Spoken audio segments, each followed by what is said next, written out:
Nah, yang tadi itu cerita tentang hal yang bersifat psikologi. Nah, kenapa kita tidak khusyuk? Ya karena Allah tidak suka dengan kita, karena wudhu kita masih ternoda, hati kita masih kotor, karena ada sesuatu yang kita lakukan yang tidak baik.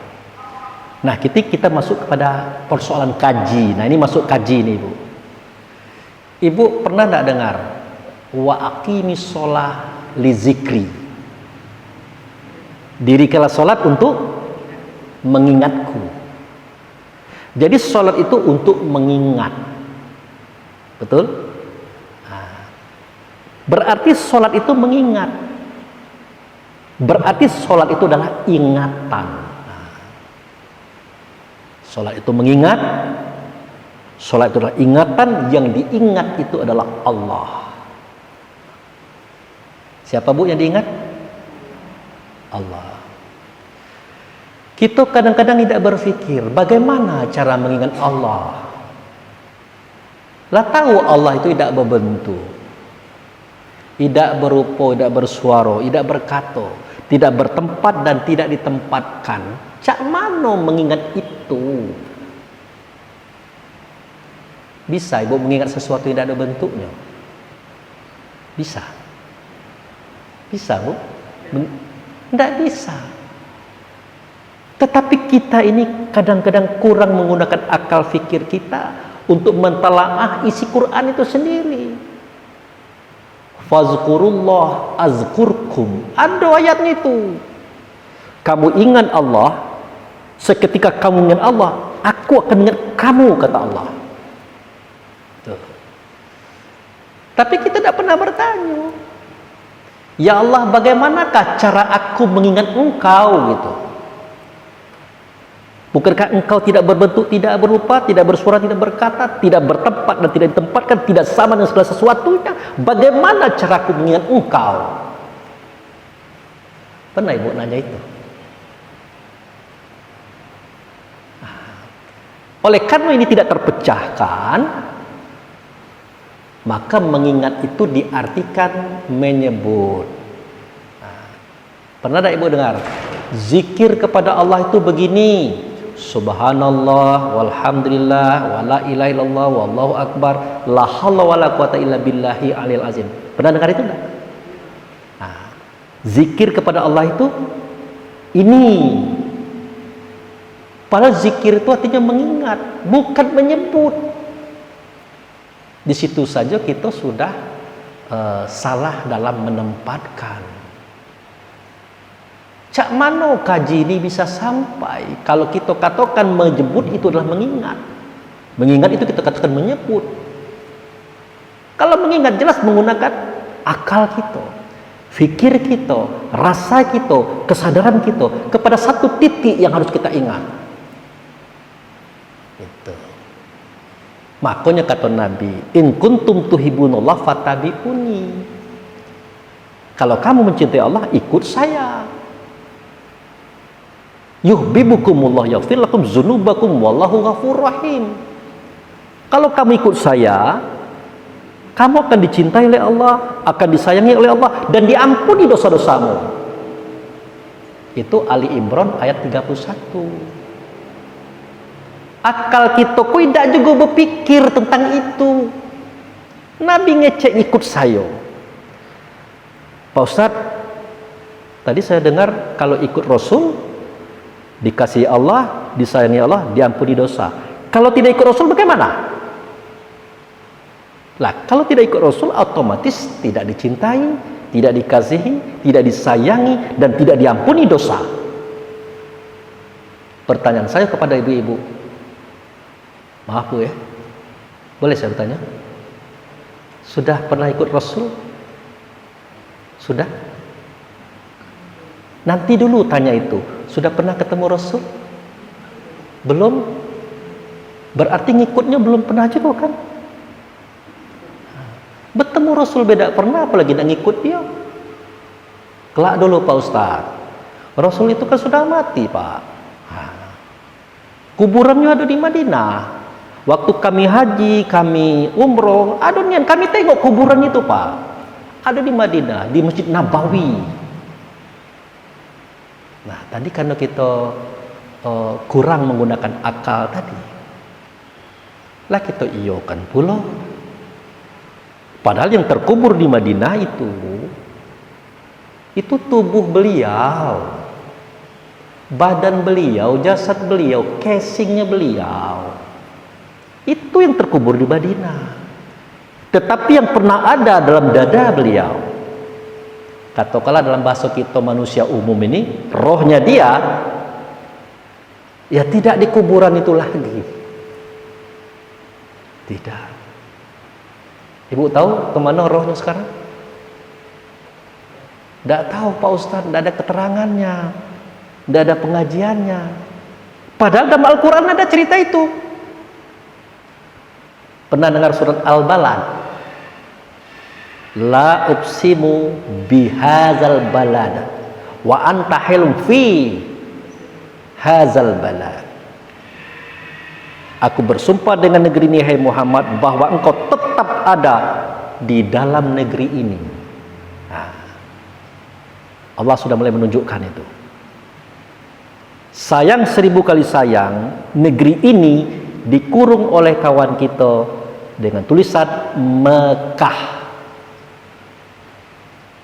Tambah belari cerita itu. Padahal jangankan beliaunya, katakanlah ruhnya, tubuhnya beda, ada di Mekah, tubuhnya ada di Madinah.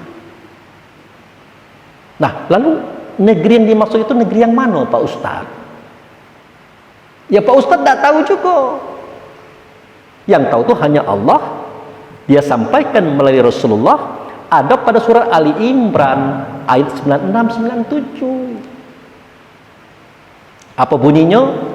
Inna awwala baiti wudi'a linnasi lalazi bi Bakkah mubarakah wa hudalil alamin fihi ayatu bainatu maqama Ibrahim mandakalahu kana amina. Apa kata Allah? Sesungguhnya rumah yang pertama kali, sesungguhnya rumah yang pertama kali. Kalau pertama kali itu kan belum ada rumah.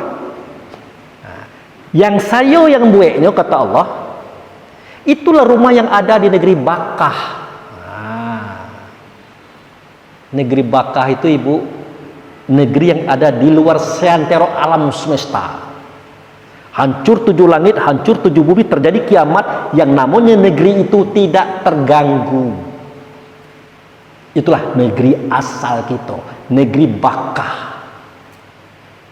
Kan pernah itu, ibuku telah kembali ke alam Bakkah. Pernah dengar itu? Ayahku telah kembali ke alam Bakkah. Itulah negeri yang pertama kali. Di situ ada rumah. Nah, rumah itu kata Allah diberkati hudalil alamin. Rumah itu tempat meminta petunjuknya isi alam semesta.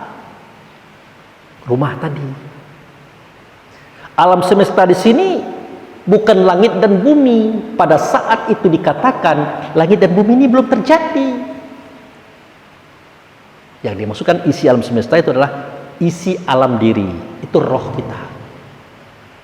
Jadi roh kita ini kalau minta petunjuk ke dalam rumah itu. Kenapa? Kenapa ke rumah itu? Kenapa ke dalam rumah itu? Karena di dalam rumah itu ada orang yang membawa petunjuk, ada orang yang membawa agama. Di dalam rumah itu beliau. Lalu siapakah beliau? Beliau itulah yang disebut oleh Allah dalam surah As-Saff ayat 9. Wallazi arsala rasulahu bil huda wad dinil haq liyuzhirahu 'ala dini kullihi walau karihal musyrikun. Ada ayat itu. Ada kan? Dia itu Allah mengutus Rasul. Allah mengutus Rasul. Rasul ini membawa petunjuk, Rasul ini membawa agama. Dimenangkan agama itu atas semua agama-agama yang ada. Walaupun orang musyrik tidak suka. Jadi Rasul yang membawa petunjuk, Rasul yang membawa agama, ada dalam rumah itu. Siapa Rasul itu? Tentu Rasul itu adalah Muhammad. Nah, dalam rumah itulah beliau sekarang Ibu, di dalam Baitullah Hakikat. Nah, jadi kalau kita tidak bertemu Allah, tidak mungkin langsung kepada Allah. Harus melalui Rasul. Namanya wasilah. Jadi, keterangan yang saya sampaikan dari surat Ali Imran 31 sampai surat Ali Imran 9697 tadi itu menjelaskan tentang sejarah sholat itu sendiri. Jadi kalau kita nak ikut Rasul, caranya sholat. Nah itu nah. Caranya menghubungkan diri kepada Allah. Tidak bisa juga, harus melalui beliau. Ikut beliau. Di mana beliau? Ditunjukkan oleh Allah. Beliau ada di negeri Bakkah, ada dalam rumah itu. Pergilah ke situ. Bisa? Tidak bisa.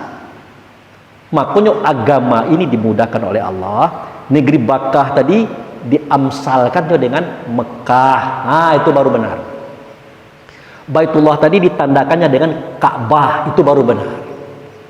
Depan Ka'bah tadi ada makom Ibrahim. Nah itu. Barulah Allah berkata, "Falyabudu rabbahadzal bait." Kau sembah Tuhan di rumah ini. Nah, dia menunjuk kepada kita. Kalau nak menyembah Allah, nak bertemu Rasul, ya di rumah ini. Dia tidak menunjuk lagi ke Baitullah Hakikat, tapi dia menunjuk ke Ka'bah situ. Makanya dikatakan, "Wa min haitsu kharajta fawali wajhaka satral masjidil haram. Wa min haitsu ma kuntum fawali wajhaka satral." Dari mana saja kamu datang, dimanapun kamu berada, hadapkan wajahmu ke Masjidil Haram. Bukan wajah muka kita ini, wajah ruh itu. Apa wajah ruh tadi? Ya ingatan. Ingatan tuh hadapkan ke situ. Ke situ ingatan gitu. Tidak boleh kemana-mana. Disitulah dikatakan oleh Allah, "Fatakhizu mim maqama Ibrahim shalah." Di depan Ka'bah ada makom Ibrahim. Nah, kamu ambillah sebagian makom Ibrahim dengan ingatanmu, dengan perasaanmu, dengan kesadaranmu, kamu merasa berada di situ. Disitulah kamu tegak, disitulah kamu ruku, disitulah kamu i'tidal, disitulah kamu sujud, disitulah kamu membaca Bismillah sampai Assalamualaikum tadi. Jangan kemana-mana. Nah, itu cara kita mengikut Rasul. Ada keterangan ayatnya Pak Ustadz? Ada. Al-Baqarah 153. Wa kadzalika ja'alnakum ummatan wasata litakunu syuhada 'alan nasi wa yakunu rasul 'alaikum syahida. Wa ma ja'alna qiblatan lati kunta 'alaiha illa lina'lama ma tabi'ur rasul mimma yanqalib 'ala aqibai. Sedemikian itu aku jadikan kamu, nah, siapa kamu tadi? Kamu tadi ruh, umat pertengahan antara tubuh dengan Rasul. Tapi kalau kita di tempat itu, Bu, ya, supaya kamu bisa menyaksikan manusiamu. Kalau manusia lain tidak bisa kita saksikan, Bu. Manusia kita ini. Kalau itu cara sholat kita bisa nengok kekurangan kita, kelemahan kita, kejahatan kita. Kita bisa menengok. Dan di situ pula Rasul menjadikan saksi atas diri kamu. Dikunci oleh Allah, wa ma ja'alna qiblatan allati kunta 'alaiha illa lina'lama mayati bi rasul mimma yanqalib 'ala aqibai. Tidak kujadikan sistem kiblat yang seperti ini kecuali untuk aku ketahui siapa yang ikut Rasul, siapa yang berpaling daripadanya. Itulah cara ikut Rasul itu, Bapak Ibu yang saya hormati. Yang ada bapak-bapak seorang. Bapak ya, kami terus. Itu cara mengikut Rasul. Nah itu. Nah, dengan adanya kita tegak di sajadah. Nah, kan kita tegak tuh, Pak. Jangan dulu cepat-cepat angkat takbir, pelan-pelan. Tegak sudah, ingatan kita, perasaan kita, kesadaran kita sudah difokuskan ke hadir di depan Ka'bah, makom Ibrahim kita ambil, laman tapnian. Nah, barulah kita pasang niat. Nah, sebenarnya sewaktu kita menyusun perasaan kita, ingatan kita, kesadaran kita, waktu itu kita sudah mulai berniat, Ibu. Tapi lah mantap niat depan Ka'bah di samping makam Ibrahim, lah mantap niat baru kita ucapkan usolli fardo apa subhi misalnya kan, rakaat ini mustaqbil kiblat ada lillahi ta'ala. Di situ kita ucapkan, di situ kita angkat takbir Allah. Jangan langsung Allahu Akbar, jangan begitu. Allah, stop, baru Akbar. Kenapa stop? Di antara Allah dan Akbar, tolong dimunculkan lagi ingatan kita bahwa kita hari ini sedang tidak sholat subuh, sedang tidak sholat zuhur, sedang tidak sholat asar, sedang tidak sholat maghrib, sedang tidak sholat isya. Antara Allah dan Akbar. Pak Ustadz, alangkah beratnya beragama itu. Ya, agama itu memang berat, tapi jangan diberat-beratkan. Ringan pun jangan diringan-ringankan. Sebenarnya saya katakan bahwa kita hidup di akhir zaman ini, kalau kita tidak gunakan akal kita untuk berpikir tentang agama, itu musibah, Ibu. Musibah. Kenapa tidak musibah? Selama ini kita nyaman-nyaman aja beribadah, bersyahadat, sholat, puasa, zakat, haji. Selama ini kita merasakan segala sesuatu sudah pas. Ternyata setelah kita tilik ke dalam, apa yang kita buat tadi belum ternyata.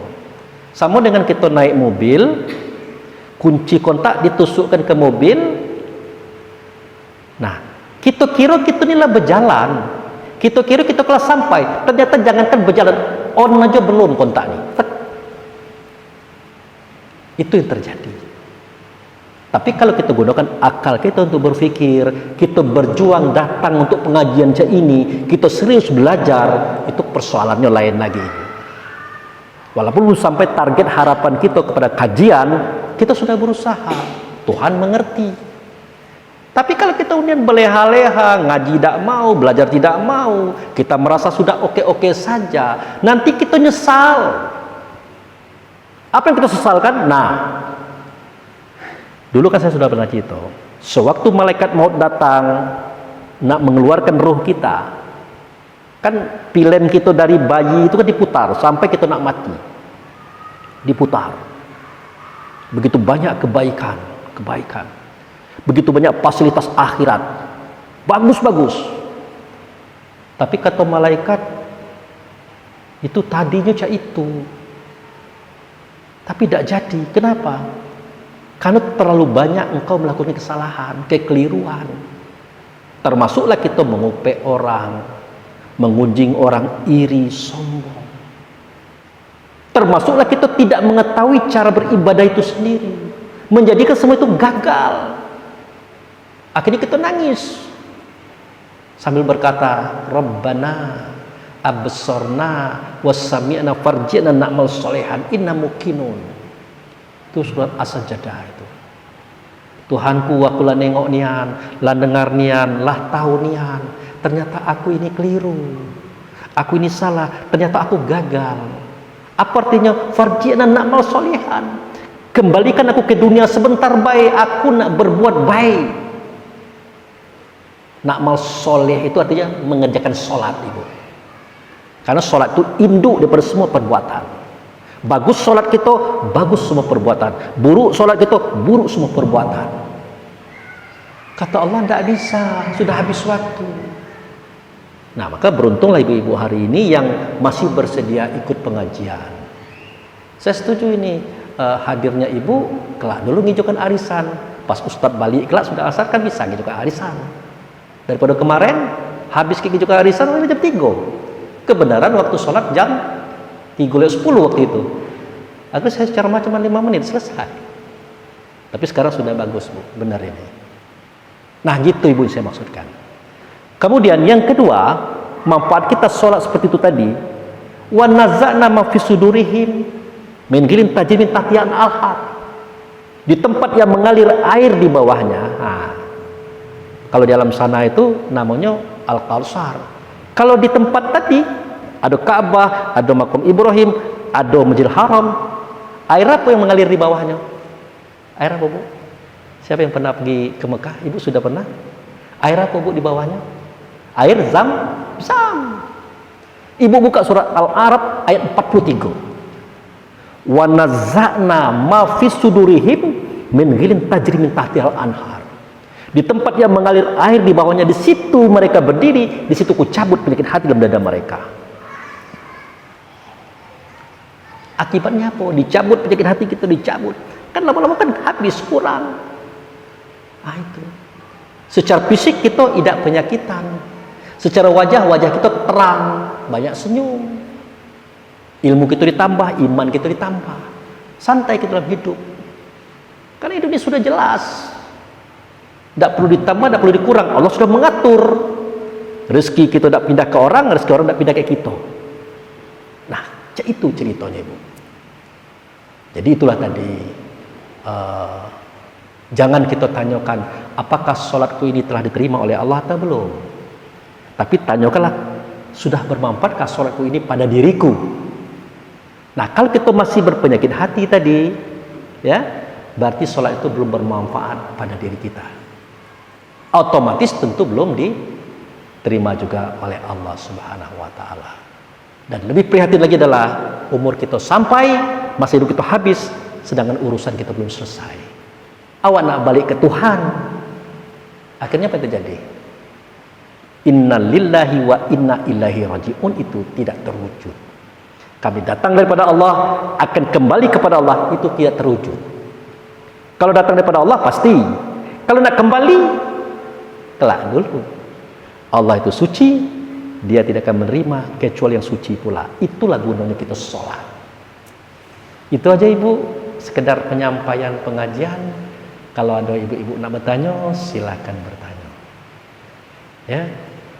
Jadi saya tutup dulu ini, nanti baru kita diskusikan. Ya. Assalamualaikum warahmatullahi wabarakatuh.